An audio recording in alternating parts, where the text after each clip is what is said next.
A palavra que eu queria falar com vocês está em Isaías 42:12, e a gente vai ler até o 14.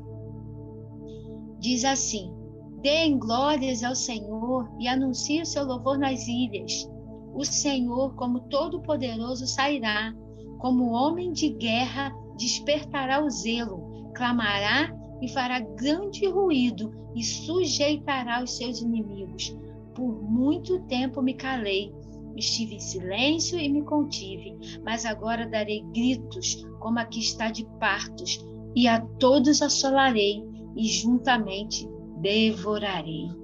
A palavra do Senhor, ela nos diz nesse versículo que a glória, o louvor é dele, né? E a gente tem que ensinar esse povo a adorar.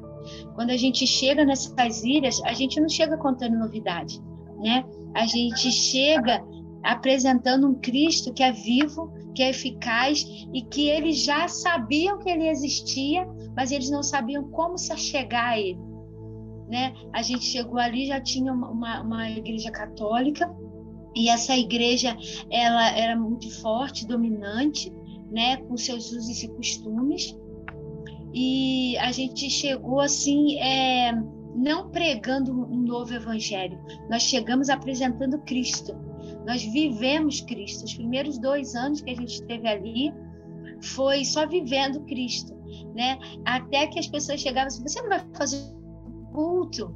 Você não vai fazer uma oração? Aí eu falei: não, nós estamos fazendo. A nossa vida tem sido um culto de louvor e adoração ao Senhor. E ali nós começamos o trabalho vimos o que era a necessidade da comunidade. As crianças estavam chegando na escola com 7 anos, sem nem saber fazer um A, um B, um primeiro nome. Então a gente começou a oferecer esse recurso para a comunidade. Então, aquelas pessoas que falaram assim: é mais uma crente que está vindo para cá para poder falar o que a gente tem que fazer, eu fiz diferente. Eu ofereci para a comunidade aquilo que a comunidade precisava, e nisso eles vieram até mim. Então, os cultos que a gente realizava era a pedido deles, né? Quando eles vinham, ele falou assim: e vai cantar aquela música? Eu já sei aquela do Pedro, do Tiago, do João do Barquinho. Eu sei a música do Homenzinho Torto. E assim a gente foi falando da glória do Senhor, né? E viver ali, a gente está completamente na dependência do Senhor, né? Como eu disse, tirando a falta de água e de luz, o lugar é o paraíso, né?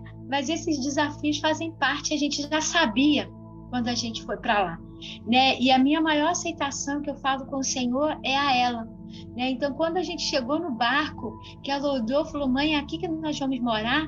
Aí eu falei: neném, é aqui que a gente vai morar. Eu amo esse lugar. Então, ela nem tinha aportado ainda, a gente ainda estava no barco. Ela só olhou o panorama da vila, ela já disse: eu amo esse lugar. Então, a gente sabe que amar o lugar é a primeira porta para uma aceitação, né? E ela não se importa com falta de luz, ela não se importa com a falta d'água. Ela queria conhecer as crianças, ela queria brincar, ela se entrosou, ela ama ir para a escola. Então, isso foi uma coisa assim que fortaleceu, né, a situação para a gente ficar lá. Então, cada vez que a gente tem a oportunidade de falar sobre os desafios que enfrentamos, a gente vê a glória do Senhor, né, sendo operada ali. Por causa da dificuldade que a gente passa, a gente clama ao Senhor. Ele é o nosso refúgio, ele é a nossa fortaleza. A gente, às vezes, eu não tenho com quem falar, aí de madrugada eu fico falando com o Senhor. Aí, uma vez, uma pessoa passou do lado de fora e falou: dona André, com quem a senhora estava conversando tanto? Aí eu falei: conversando? Com ninguém. Ele falou: não, eu vi a senhora falando. Porque a casa é bem, como o chão é sobre pontes, né? Então, as pontes, a minha ponte tem cerca de 3 metros, a minha casa tem uns 3 metros, passa a ponte reta. Então, qualquer um que passa, ouve o que a gente fala dentro de casa. Então, ele falou: vi a senhora conversando tanto. Eu falei: provavelmente eu estava orando, conversando com meu pai. Aí eles olharam assim: é mesmo, dona André? É legal.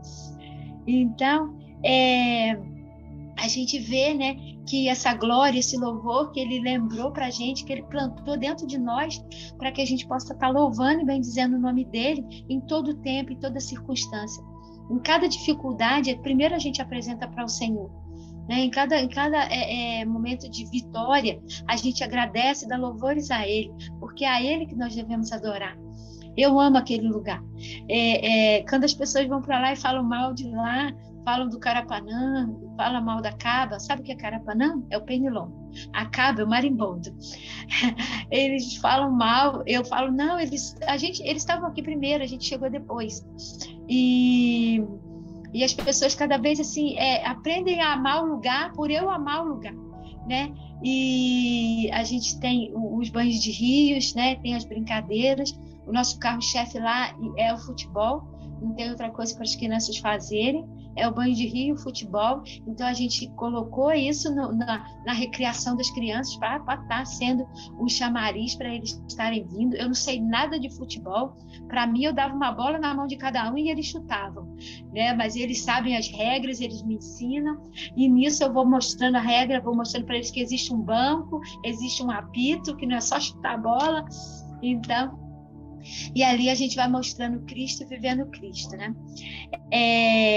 Em cada pedaço desse lugar, em cada viagem, em cada ministração, seja ele para as crianças, que ele é o nosso carro-chefe, eu mostro para ela, né?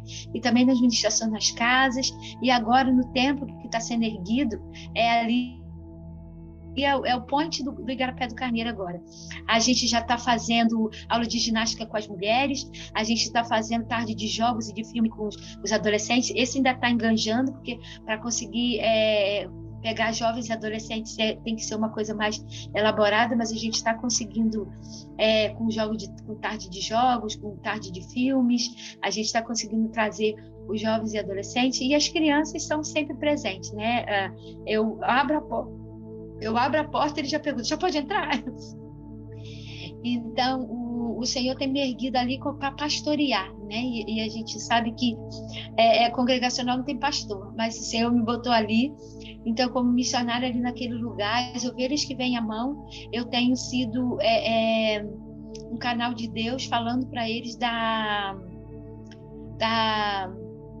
necessidade de ter um Deus que opera, de ter um Deus que livra, que salva, que liberta.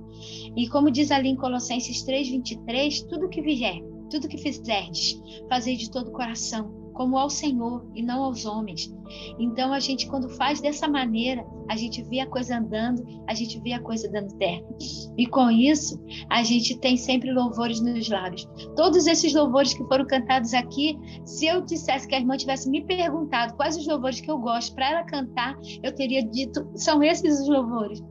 Né? Porque se a gente não se humilhar, se a gente não se colocar na presença do Senhor, se a gente não se doar, as coisas não acontecem, né? E eu quero agradecer esse tempinho aqui, eu acho que eu já passei do meu tempo, que ele me deu 10 minutos, mas eu falo demais, mesmo com língua cortada. Eu quero agradecer a cada um de vocês, agradecer ao Pai que vocês nos adotem, né? Primeiramente em oração, que nós precisamos estar sob constante alvo de oração, porque nós somos sozinhas ali, eles não entendem muitas das vezes por que o meu marido não vai, né? Onde ele está, que ele não aparece. E eu já expliquei a situação, mas ainda assim, então por que você não casa de novo? Você precisa de um marido. E às vezes a gente precisa de alguém para trocar uma lâmpada, martelar um prego, e eles me veem fazendo isso, eles acham incrível. Dona André, já vou fazer para a senhora. Não pode deixar que eu arrumo para a senhora.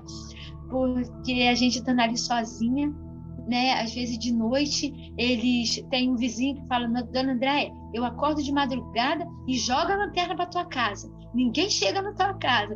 Então a gente vê o cuidado deles ali também com a gente, né? Então eu quero agradecer vocês estarem adotando a gente em oração. A gente sabe que o financeiro ele é importante, ele é o que toca a obra muitas das vezes, mas se a glória do Senhor, se o louvor dele não estiver sobre a nossa cabeça, se a gente não estiver falando ali da verdade que liberta, da verdade que salva, da verdade que cura, nada vai acontecer ali naquele lugar. Eu quero agradecer pela vida de vocês, por estarmos aqui, por esse privilégio de estar mostrando um pouquinho do Igarapé do Carneiro. A Keila tem umas fotos, se vocês quiserem, salvo o meu contato e a gente pode estar junto ali e caminhando e deixar o convite. Faça uma caravana e venham para o Bailite. Fica com Deus.